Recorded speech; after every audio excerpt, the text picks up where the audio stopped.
What is up, everyone? Welcome to another afternoon or evening edition. Depending on where you are. Depending on where you are in the world. We are doing an earlier here where we are because our guest is coming to us from another country. Second week in a row. We love doing this. And not only is it a different time for us, it's a different day. Oh my God, it is. I also didn't realize. I was waiting for you to say Happy Monday. Happy Monday. It's not. Yeah. It's Tuesday, 1 p.m. Pacific, but 8 p.m. Greenwich Mean Time.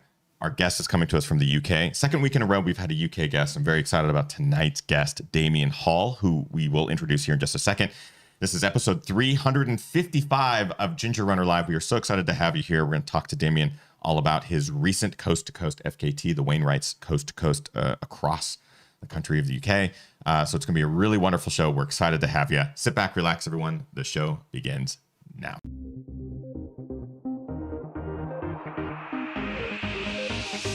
Ginger Runner.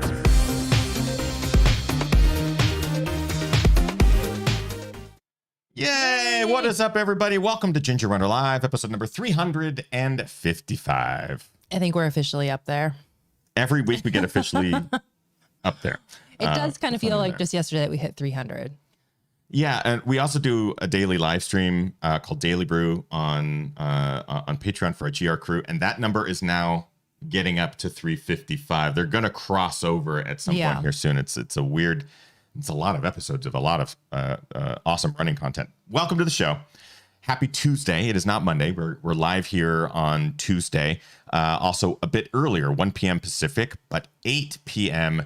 GMT. And I hope I'm getting that right. There's a couple people saying in the chat room, it's 9 p.m. 9 p.m. You Google. We'll find out in a minute, I think we'll find out. I'm terrible with time differences. Like, my favorite way to start the show off is wrong. Is you being wrong. Perfect. Just easing right back into it. So our guest, Damian Hall, who we're so excited to have on the show tonight, coming to us all the way from the UK. We were messaging back and forth, and I panicked because he's like, hey, just let me know when you are ready to connect on Skype and stuff. And I was like, did I say the times wrong? Maybe you did. I probably did. I'll take full blame. So then I just Google, what time is it? Greenwich Mean Time. And maybe Google is wrong, but it said it was. Maybe you're right. We don't know. We'll find out. No, regardless, it is 1 p.m. here, but it is something else elsewhere. Very happy you know what time it is here. Solved it. Right. Let's get into the show. Our guest tonight coming to us again from the UK. This is our second week in a row where we've just been so fortunate to have an overseas guest. It is a wonderful privilege to get to talk to this individual. Fresh off of his Wainwright's Coast to Coast FKT, Damian Hall is going to talk to us all about that FKT, some of the causes that he's supporting. We're also going to talk a little bit about the Pennine Way, his relationship with John Kelly, who we had on last week, and the Pennine Way, and a lot of the history with. I'm so excited to dig into UK fell running and UK running in general, because I've only been to London once, and it was amazing. It was a really amazing experience.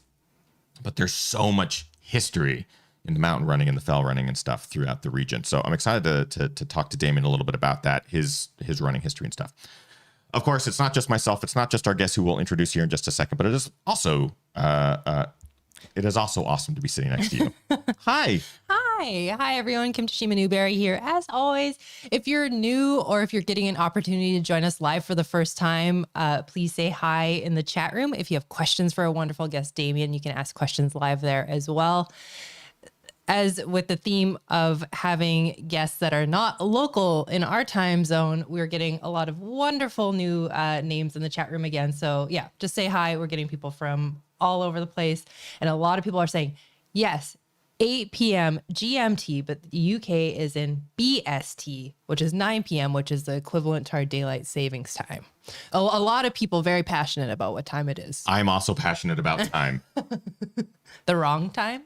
Apparently the wrong time. But I did, when we originally scheduled with Damian, it was 1 Pacific, 9 London time. So all right. Good thing is that we have Damian standing by. I mean, the three of us are here. So I think but his hour is shrinking. So we got to get to him. Before we introduce our guest, of course, we do have some individuals that we like to thank at the top of every show. And that is our GR crew. It is because of them that we're able to do these shows live every single week, our daily live stream, our reviews, our films, traveling, racing, everything. It is because of the GR crew. If you would like to join the GR crew, it is very easy to do. All you got to do is go to patreon.com/thegingerrunner. For as little as $2 a month, you get access to our after shows, which we'll have here with Damian today. All of our archive versions, our daily live streams. There's a book club, trivia nights. There's Mario Kart parties. Like it is insane how much stuff there is actually going on in the community right now. The Discord server and everything like that. So if you'd like to join, you know where to go.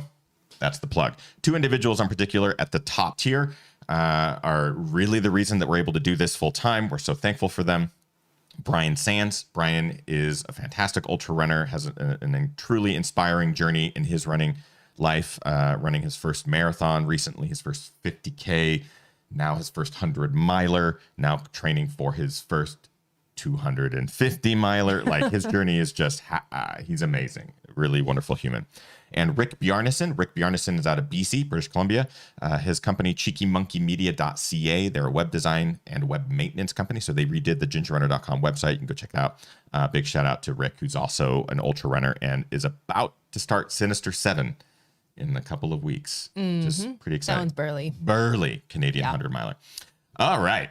Without further ado, I would like to welcome all the way from the UK. It is at some point in time there. We'll find out. Could be in the future, could be in the past. I don't know. But we're just honored to have him, Damian Hall. Yay. Welcome. Hello. Hi. Thanks.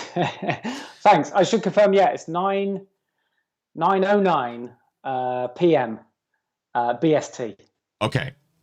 I got it. So I think my original time quote was fairly accurate, but it is awesome to have you, man. We really appreciate it. How are your legs and body recovering at this point? Because you're pretty fresh off the Wainwright's coast to coast, right? Yeah, so I did that on Tuesday and Wednesday last week. So this time last week I was still running it. The best way to sum up my recovery is probably I've got 2 kids. We have played a game of tag. So I was able to play tag, but I couldn't catch either of them. That's probably the best way to sum it up. Normally I probably could. I couldn't catch them. So I'm getting there. Can you normally catch them? Like, are they really quick? Just normally? about. Okay. Yeah. So they're 7 and 10, and certainly my the 7-year-old is pretty nippy. Normally I think I could catch them, but not at the moment. That's a great way to like. Okay, this is where you are in your recovery. I'm just gonna let them run. And not try to chase them down. It has been so amazing following your journey and just, looking through your running resume and your running history and just seeing how much better you're getting and how, like, it is such a cool thing to witness as a fan of the sport and a fan of you. And this last year has been a real difficult one for a lot of people, professional athletes, especially with a lot of racing, obviously having to be canceled and postponed. How was it for you to transition from, because like 2019, you did a lot of amazing big races in 2019. You had this momentum with you.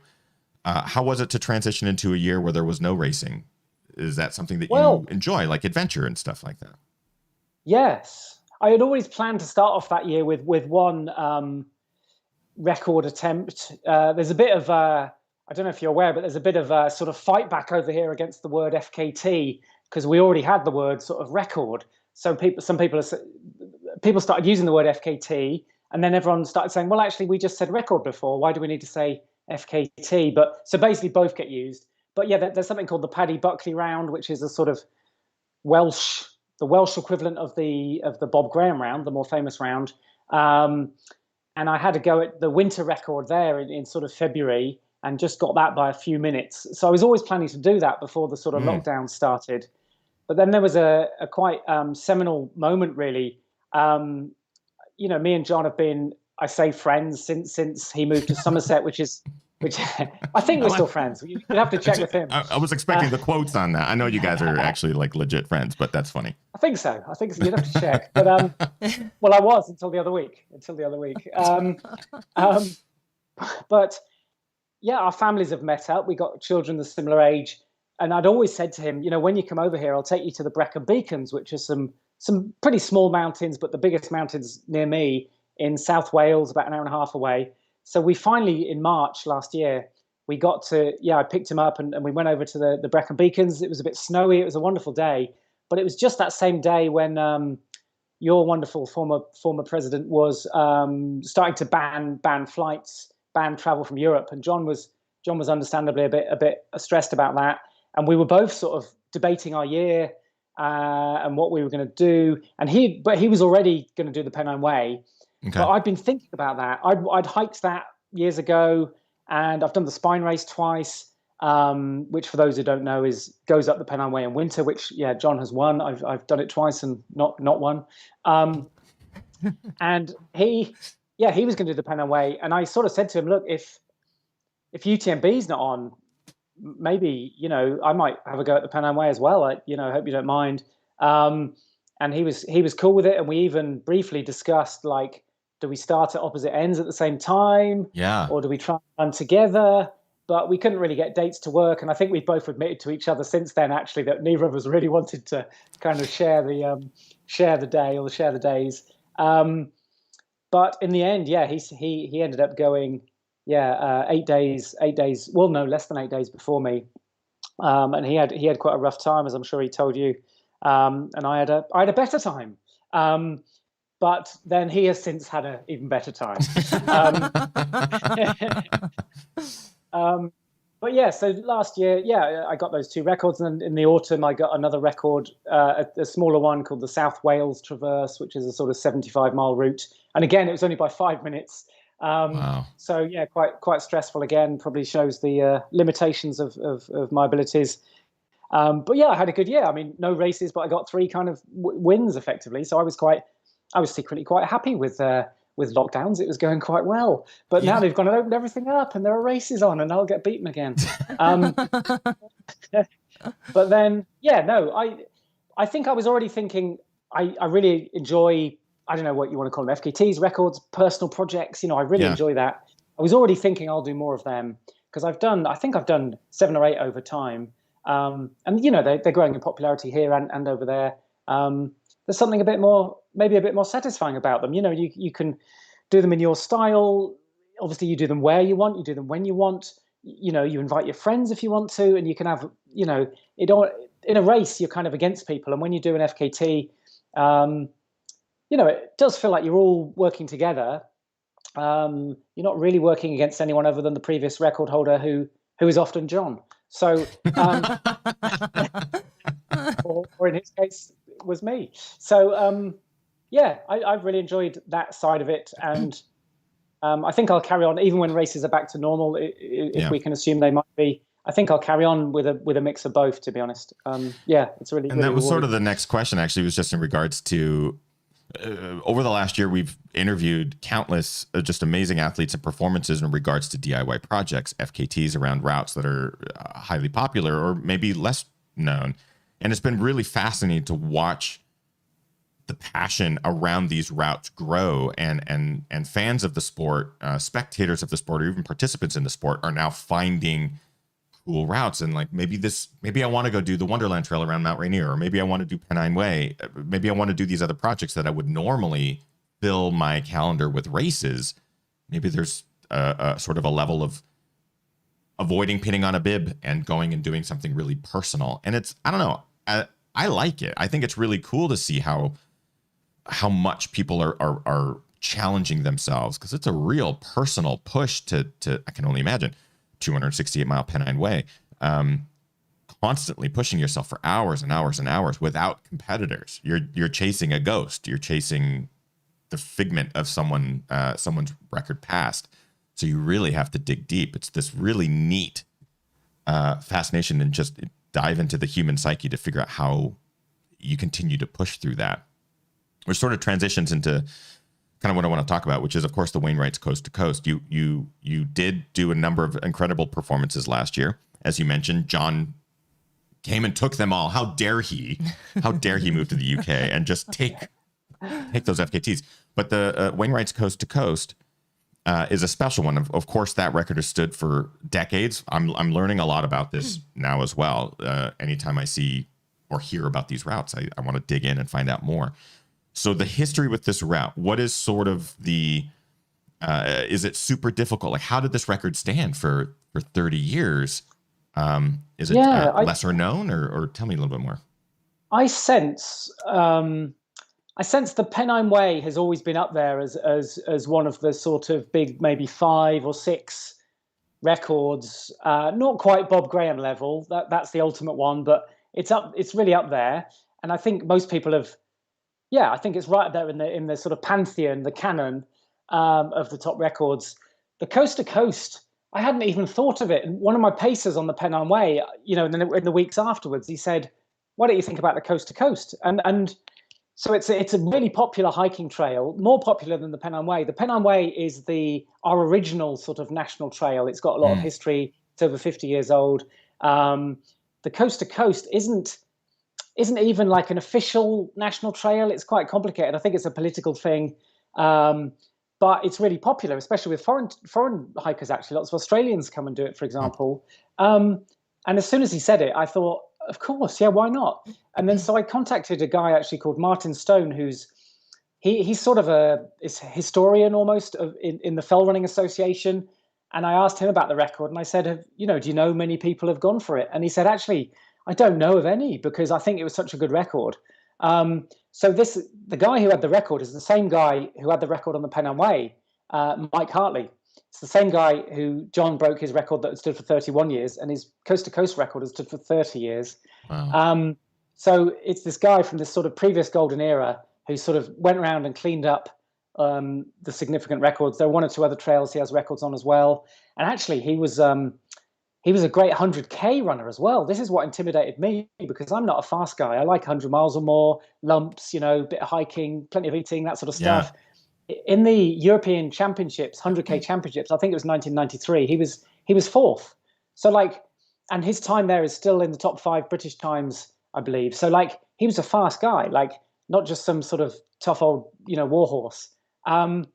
So he had this record on this, and in comparison as well, the Pennine Way record, when I went for it, I think his average pace on that was 4.2 miles an hour. Wow. So I always told myself, as long as I was going 4.2 miles an hour, that was okay. And some of us can walk at, 3 miles an hour kind of thing. So it wasn't too bad. But this one, it's pretty much 5 miles an hour on the Coast to Coast. So it's, obviously it's a bit shorter, 185 miles, but it's fast, Yeah. So I was quite intimidated by that speed.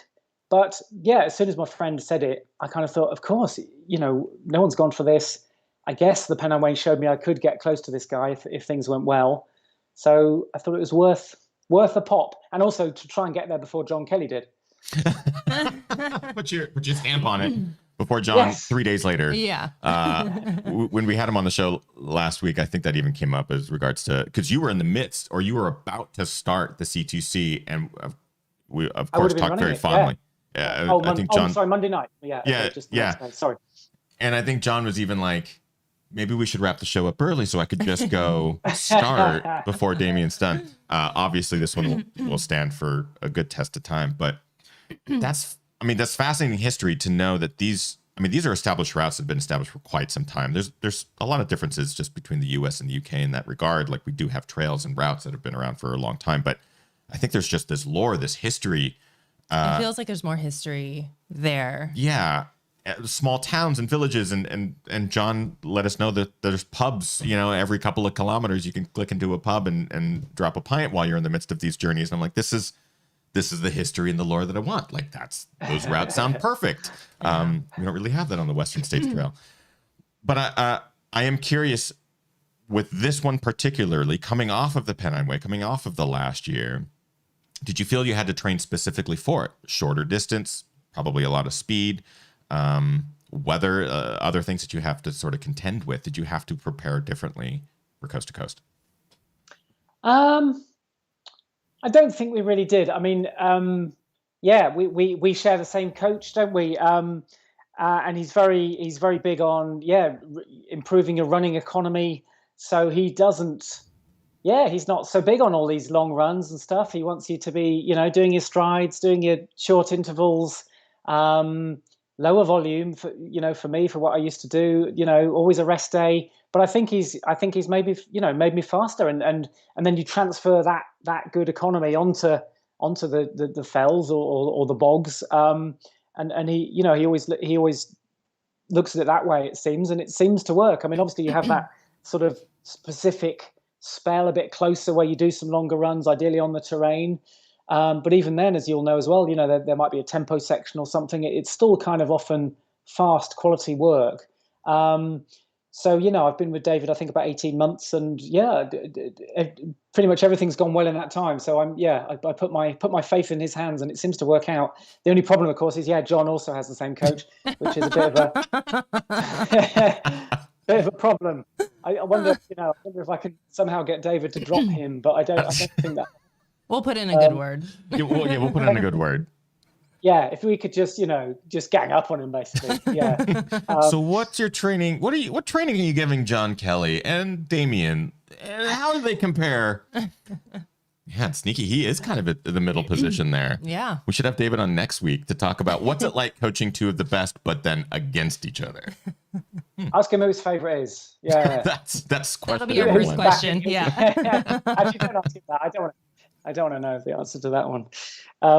But and then you get specific with some longer runs on the terrain if you can.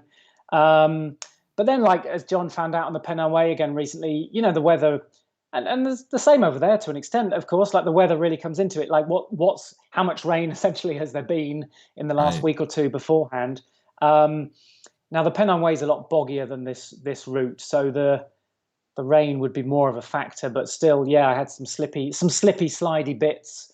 But generally it was okay-ish. But it rained on me as well. But then I'd rather it was a bit cooler and British weather. I'd rather a bit of rain than hot, than the heat. But it turned out all right.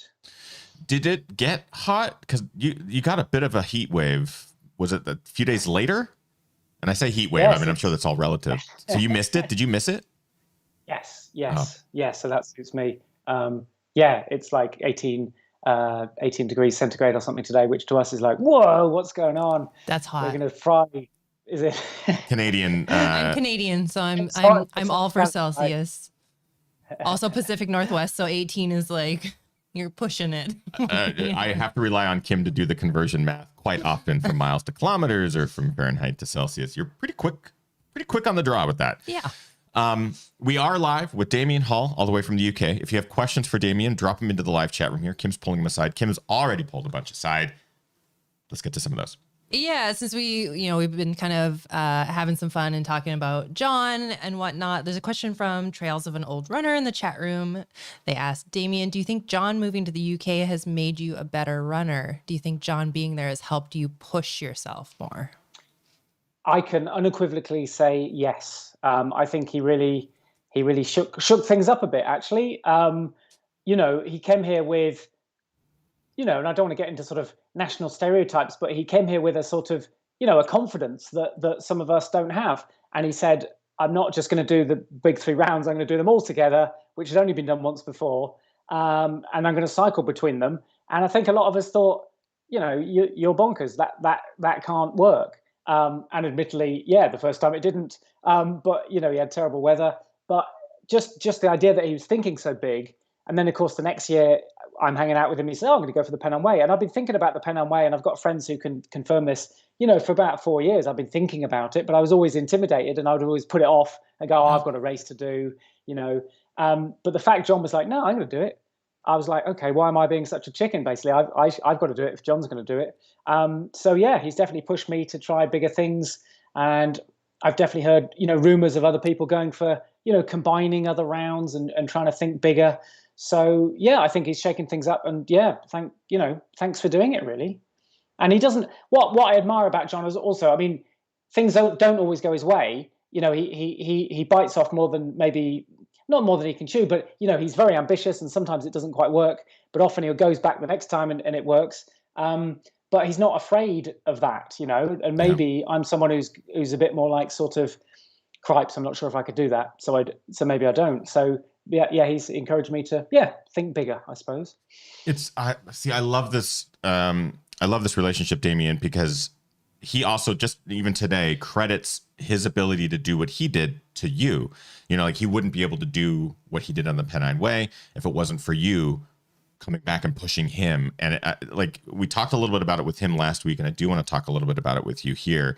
Is just this really cool friendship. I want to call it a friendship because I know that there's probably some sense of rivalry and like pleasantries and that sort of thing. But there's a friendship here, and it's fun to watch. It's really fun. It's an outsider online.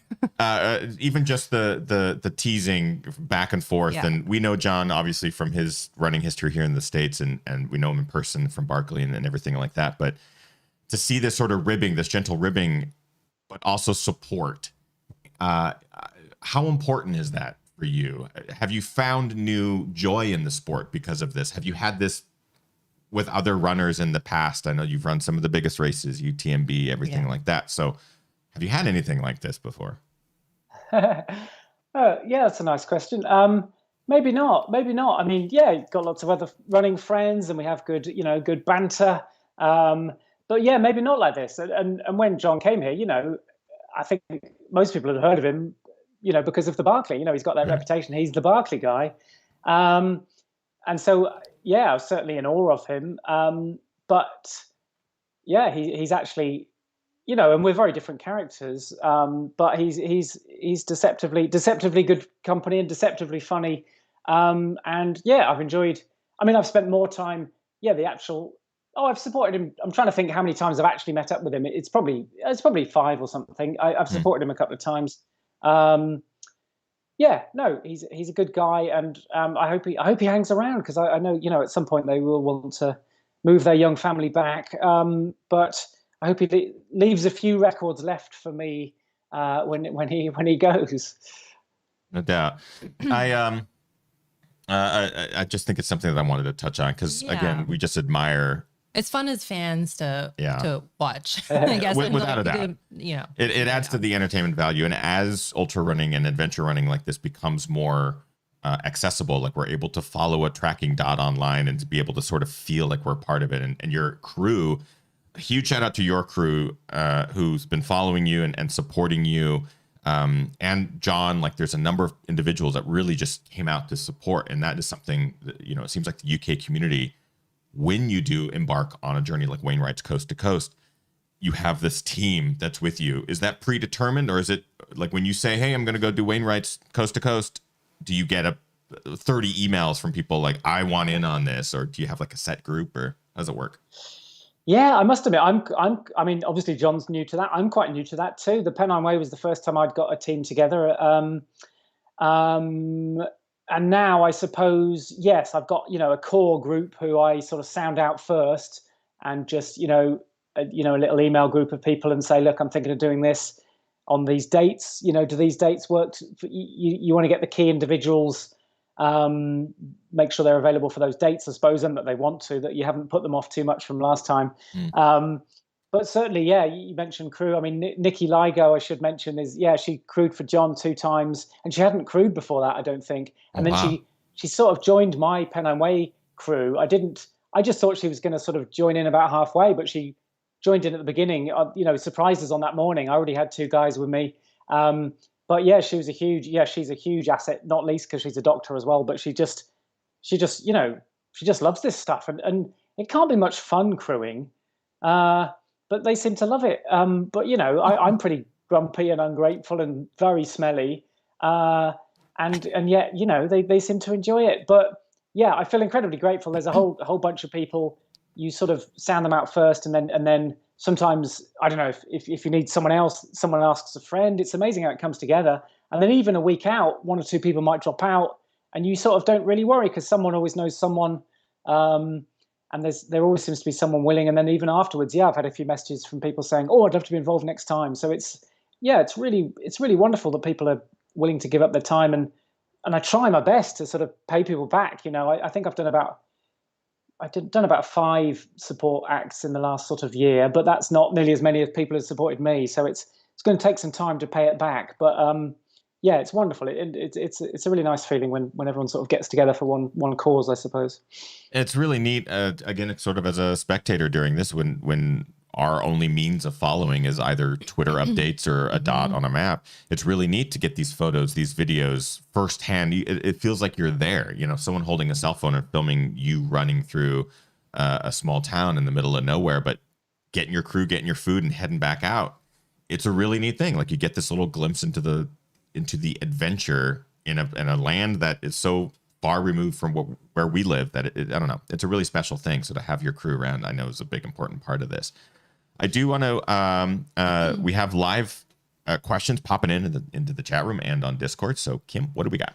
Yeah, this is more of a comment from Delia over on our Discord server, and they say, I'm excited that Damian is on the show today. I don't have a running question for Damian, but I appreciate the fact that he has used his platform to speak out about climate change.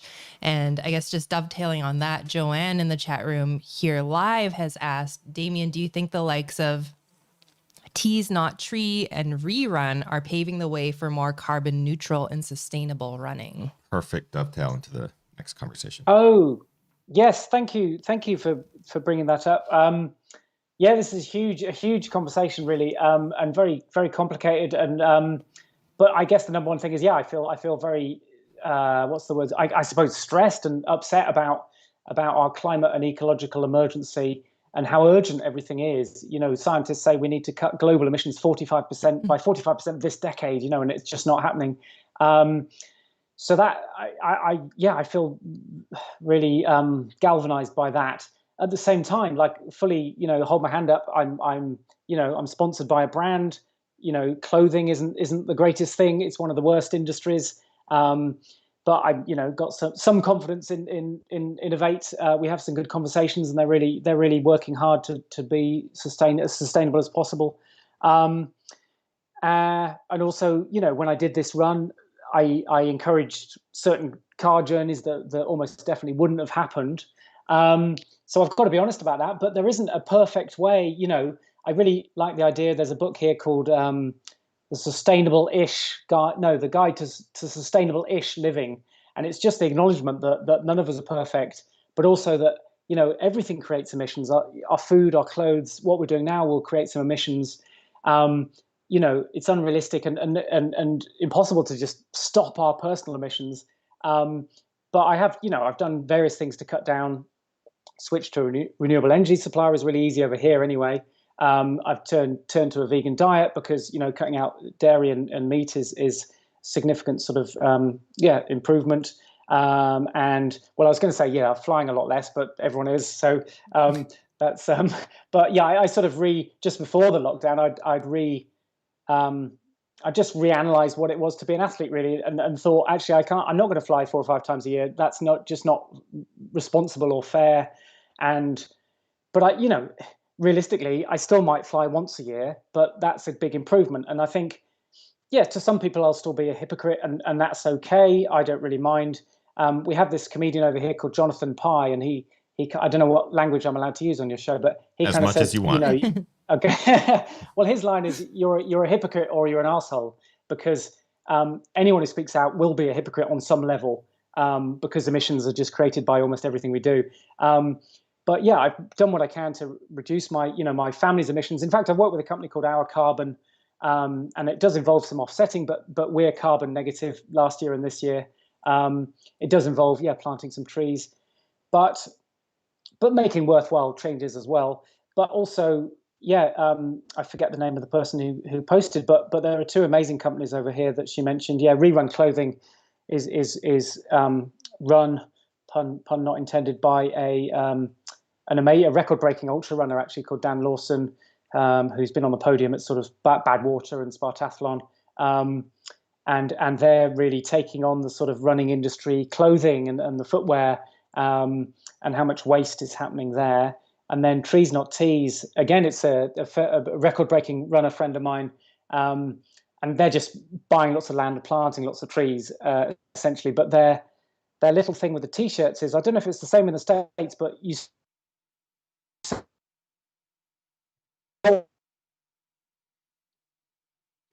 Just getting a little bit of breaking up there, Damian. We'll wait for it to reconnect. This happened about 2.5. Oh, just in the pre-show. Yep. Damian, can you hear us now? yes. Okay. Is that because I got too? I got too carried away, and I broke the system. No, you were talking about teas, not trees. Teas, Trees, not teas. Trees, not teas. So the idea is, I don't know if it's the same in the US, but here, when you sign up for a race, you almost automatically get a T-shirt at the finish line from every race, 5K to 100K, and they're just offering people the option, instead of a T-shirt, you could just plant a tree, and it's really easy to do, and they get races to sign up, and it just hopefully, it passes the message on, and people think more hopefully about the equipment they're using and waste. But also, it gets some trees planted and maybe changes the attitude of these T-shirts. If they're polyester, that's plastic. That's going to take a long time to biodegrade. I mean, if you use your T-shirt and if you do a special race and you want to wear that T-shirt, fine. No one's trying to ban T-shirts, but I guess the overall message is consumption. Do we need all the kit we're buying? But again, I'm aware. I'm part of a brand. I'm partly responsible for saying, buy more of this stuff, but I guess I'm trying to say, I suppose let's all try and think what we're buying and think what we're using a bit more, but ultimately I will finish soon, honestly, but ultimately there's a bit of a trick being played on us by the big oil companies that it should be personal, that we should sort this out as individuals, and in fact this is traced back to BP several decades ago, that they came up with the idea of like an individual carbon footprint. So although I've gone along with that and looked at mine and my family's, it's people like the oil companies and so on. They need to be sorting this out and stop taking the oil out of the ground.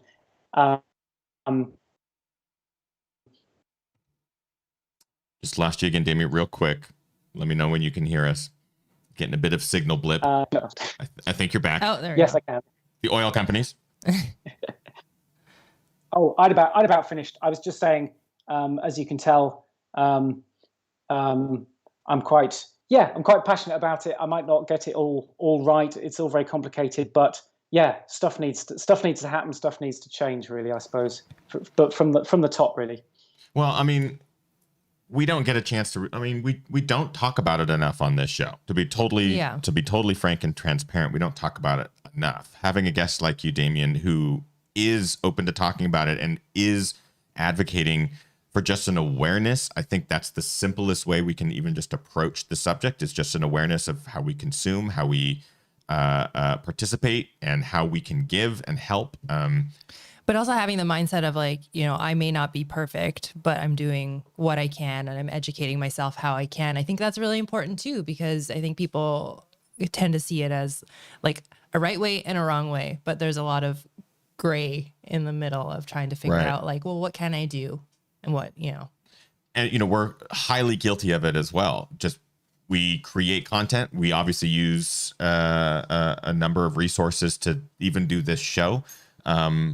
We host races. We do all sorts of things throughout the year where we sell gear and all sorts of things. And we're constantly trying to address those issues and how they relate to a bigger scale. We travel a lot less than we ever have before on purpose because of that. And because that's the immediate thing that we went, well, what is the thing that we can do right now that can help? We don't eat meat. We don't travel a ton via air travel. Very rarely do we car travel. And there's all sorts of things that we just consciously made our own decision. And I think bringing it up and talking about it there's no reason we should be scared of talking about it or shame anybody. But I think having just the conversation is brilliant, Damian. And I appreciate you bringing it up. And great question, too, to kind of kick that off. Because I know with the C2C specifically, I mentioned this to Damian before we sat down. There was on each day of Damian's C2C, there's new videos posted, here's what happened yesterday on the C2C FKT attempt. And in day one, Damian mentioned that he was hoping it could be as green an attempt as possible. Damian, are you able to hear us? I realize that your video might be choppy. Oh. Yeah. Stand by. Damian? I'm back, I think. Sorry. Yep. No worries. No. Sorry. It's okay. I was just getting into the videos that you posted each day. The first video you sort of mentioned you wanted your C2C to be as green as possible, and keep travel to a minimum and stuff like that. And I think that's really great. What sort of things did you do with this one in particular that maybe other people who might embark on these sort of solo adventures can look at? Yes, thank you for that. And no, I really like what you were saying earlier as well. If I can just backtrack a little bit, I don't think you should feel any guilt at all about putting on races and putting on the show at all, because it's quality things that people want. But I think, us just talking about it is really important, and it just keeps the conversation going. And the very most important thing that might have happened actually was your last election. And I know that's a bit, I don't want to. I don't know how political you guys get on your show, but I mean that could have been one of the biggest moments in terms of this big battle against climate change. Mm-hmm. So that was really exciting. But yes, so I had to hold my hand up, and some car journeys happened that wouldn't have happened otherwise. So I can't pretend it was all all perfect, all peaches and ice cream. But firstly, fueling without animal products. Then made a real effort to get local people rather than people driving up and down the country. I've made a real effort with plastic packaging as well. Almost nothing had sort of plastic packaging, and then even if it did, it was almost all recyclable. I don't think I managed that 100%, but I think about 95%, 90%. And that's actually much harder than the vegan thing in this country anyway. In Britain, vegan food is really easy to get now. And my pacers were making me vegan pizza and stuff in advance. That was Nikki organising that. Thank you, Nikki. And vegan rice pudding and stuff. That was all quite easy, really. Or well, I say that I didn't make it in the end. But getting stuff without plastic waste is still tricky. But I made an effort on that. And another thing we did was we picked up litter as we went. Now litter again, that doesn't solve the climate crisis, but what happens is when I've been interviewed locally here about that, they all want to ask about the litter, and then I can always, I can mention the sort of, our climate emergency, and it's come from the litter. But also with litter picking, I don't know if it's a big issue over there or not, but maybe because we're a bit more of a cramped sort of space here, it happens quite a lot. But actually, you feel good when you pick up some litter. You feel better for having picked it up. So we picked up litter on the whole route. It was one bin bag basically from the route.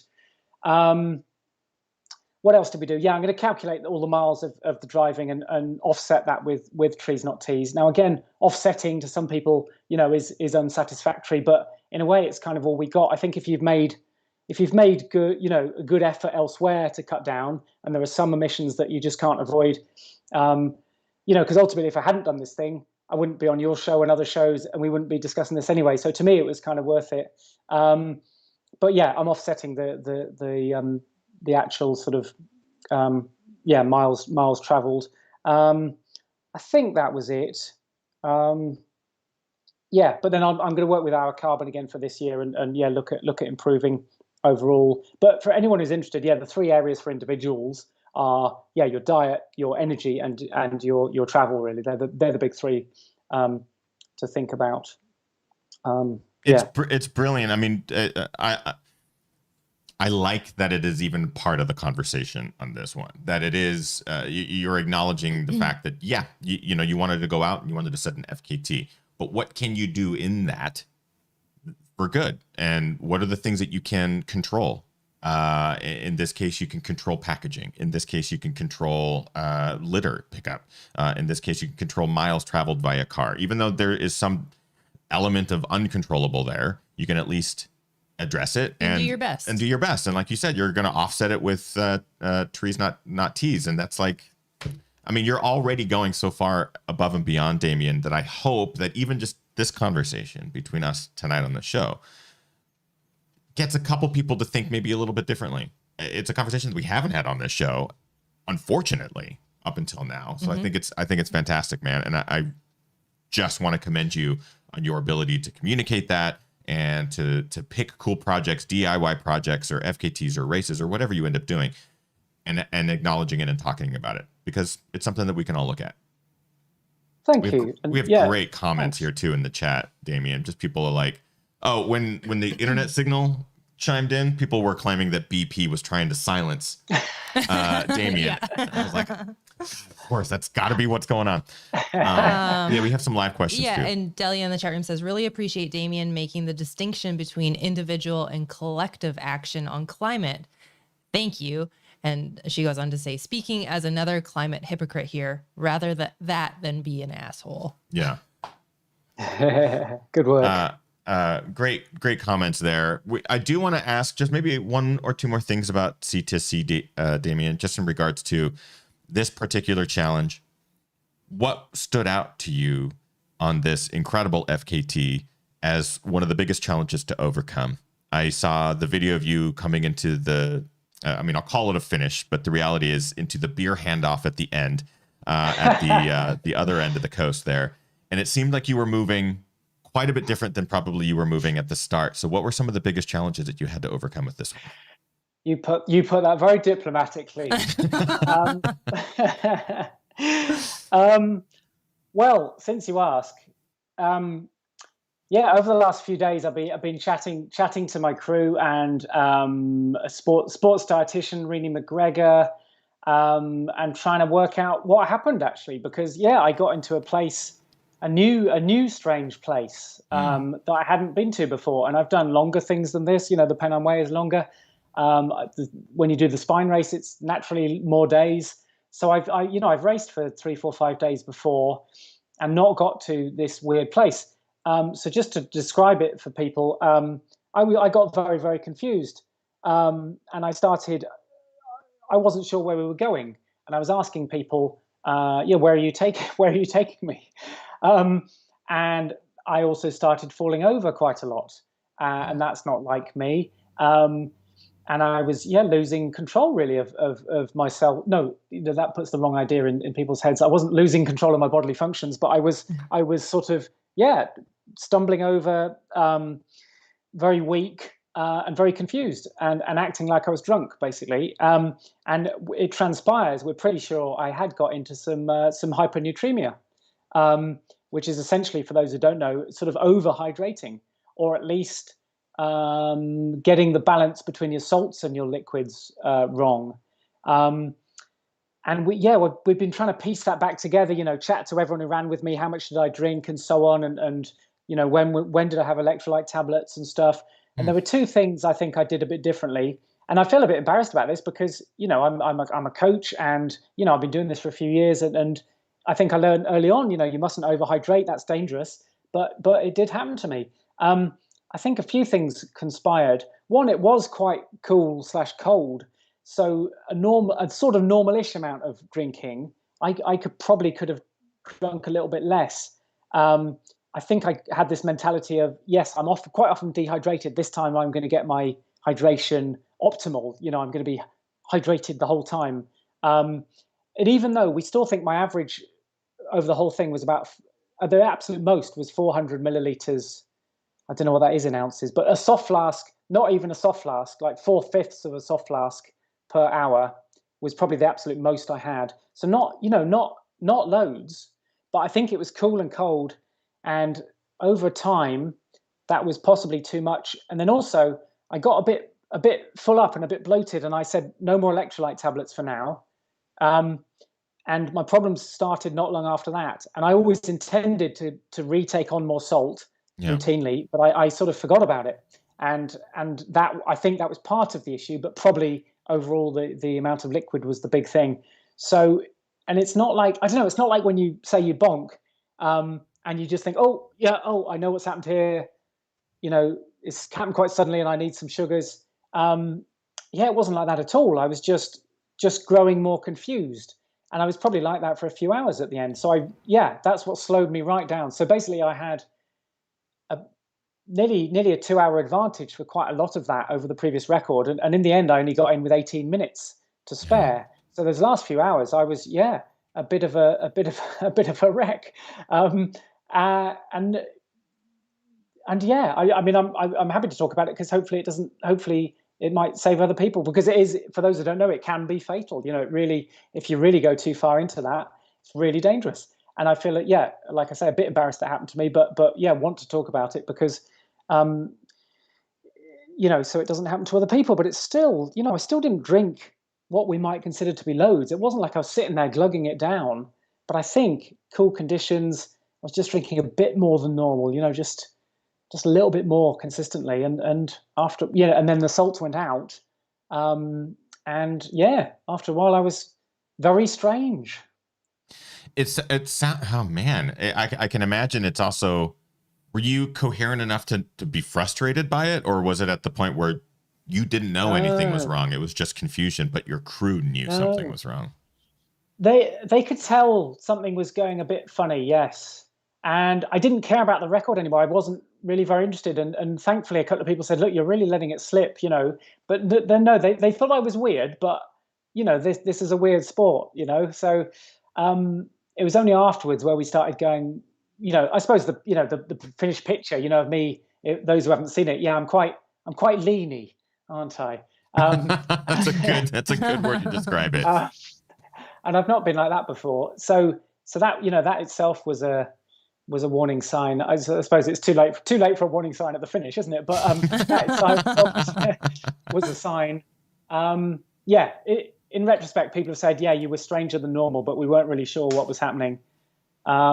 So think about that one, people. It's hard to realize it when it's happening. So I don't know. I would just say you're better off being a little bit dehydrated, really, than thinking, I must hydrate. It can be dangerous. It's but I'm such alive an interesting balance, especially if it hasn't been something that you've had to deal with before, something with the Pennine Way, not having to deal with that, or any of the UTMB attempts. I imagine now looking back, it is a bit frustrating to go, how do we solve this for next time? How do we, or not even have to deal with it next time? I think one key thing is that, that classic drink to thirst. I wasn't really doing that. I was drinking a little bit more than that. Not loads, but I was thinking I've got to be, I don't want to get, I don't want to be dehydrated. I want to be hydrated all the time. So that old classic drink to thirst, I think that's probably the most sensible advice. Drink when you're thirsty. I mean, it sounds so obvious, doesn't it? But I would just drink when you're thirsty and not too much more. There is a question just here in the chat that I'll get to from Tom Abbott. Did you dip your booted feet in the Irish Sea and the North Sea, as Alfred Wainwright recommend walkers do at the beginning and end of the C2C? And if so, which water felt the best? I'm afraid I'm going to disappoint him. I didn't want to start with wet feet. So I makes perfect sense. And actually, at the beginning, the tide was right out as well, so it would have been like an extra half kilometer before you even get to put it on Strava. So that seemed like a waste. So I didn't do that, but I did do what some people do: is that you're allowed. One of the other traditions is you pick up a tiny pebble and you carry it across the country with you. So I did do that, and maybe that's what weighed me down as well towards the end. Maybe it was more that than the overhydrating. But sorry, Tom. That's really funny. I can imagine also if you were to run out to the actual water's edge at that extra half kilometer, Strava would have showed that you'd run in the ocean and someone would flag it. Someone would go, this isn't real. He's running in the ocean. Yeah, he's on a boat. He did the whole thing on a boat. Good point. Yeah. Our guest tonight, Damian Hall, talking to us a little bit about the Coast to Coast FKT in a new time of 39 hours, 18 minutes, beating the fell running legend Mike Hartley's record by 18 minutes. It is astounding.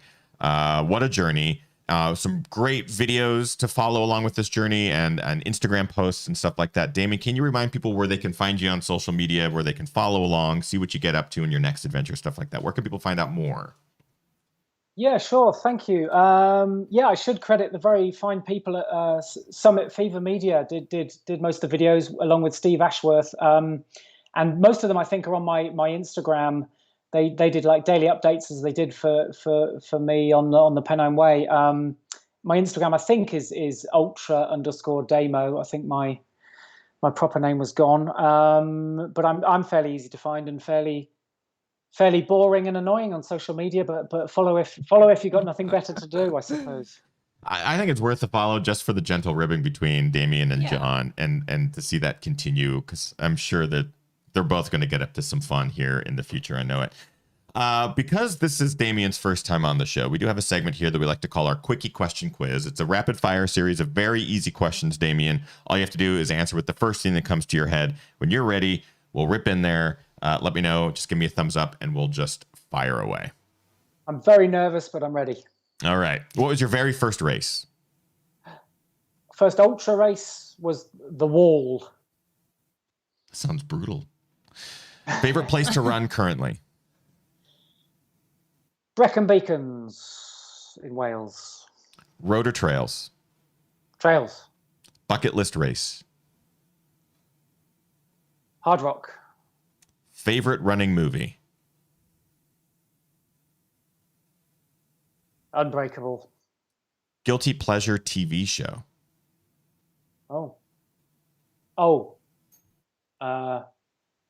What's the Game of Thrones? Favorite pre-race meal? I suppose boring pasta and vegetables. Favorite post-race meal? Pizza. And finally, what are your current running shoes? Oh, blimey. I can't quite reach them. The Innovate Terra Ultra G270. Yes, I like them a lot. I wore them on both the Coast to Coast and the Pennine Way. They're designed for distance, and they're very, very durable and light and comfortable. Blue or green? Oh, yeah, blue. I think the green is quite loud, isn't it? But I like the blue. I like the blue. I like the blue. You passed. Congratulations, Damian. You passed the Quickie Question Quiz. No problems there. Was I quicker than John? Oh, by far. I mean, that's a new FKT on the Quickie Quiz. I honestly think that might be a FKT. That was pretty precise. I think most people are like, oh, I'll answer with the first thing, but then I'll explain it. But Damian's like, I'm not going to be bothered with that. And you hydrated perfectly. You're back on track. The sip of wine just prior to, I think, helped. Nailed it. Our guest tonight is Damian Hall with the brand new FKT on the When Rates Coast to Coast Trail in the UK. It is an honor and a privilege to have him on the show tonight. We are going to move right into our after show. Damian, if you've got like 5 more minutes, 10 more minutes or something, we'll just rapid fire through questions in our after show. If you would like to join our after show, it is very easy to do. All you got to do is go to patreon.com/thegingerrunner. And you can join all of our after shows. But we also would like to recognize a member of our community. Each week we call upon, where am I going with this? We call upon Kim to designate a member of the community. So formal. I don't know why. So I formal. don't know. But we call it our GR Crew Member of the Week. Basically, we get to recognize a member of the community who goes above and beyond, does something awesome, and this week is no different. So Kim, who is our GR Crew Member of the Week? This week's GR Crew Member of the Week is Kevin Menzies. And Kevin said that they ran their first pack burro race, Colorado's official state sport. And Kevin goes on to say, this was on my bucket list for a while, and it was so much fun. A kick-ass sport, as they say. Nice job, Kevin. We heard about burro racing through previous guests on the show, and we'd never actually seen it, but Kevin did post to the Facebook group a video. The start line looks scary. The start line looks insane. It's just every runner has their own donkey. Yeah. Their own burro, and they have to run the whole course with it's. I'm just waiting for someone to get kicked. It's chaos. Congratulations, Kevin. You are our GR Crew Member of the Week. Well, you and your donkey. Yeah. You and your ass. Is that funny? I think that was hilarious. It was okay. Okay, good. It's fine. I wish I knew the ass's name. It was Ethan. Well, jeez. You dropped the mic on that. We're going to wrap up the main show here. We're going to move right into the after show with Damian. Thank you so much, everyone, for tuning in to today's Ginger Runner Live. We'll see you next week for more fun. Get out there, train hard, race harder, and party the hardest. I know I am. Thanks, everyone. Thanks, all. Bye-bye. Bye.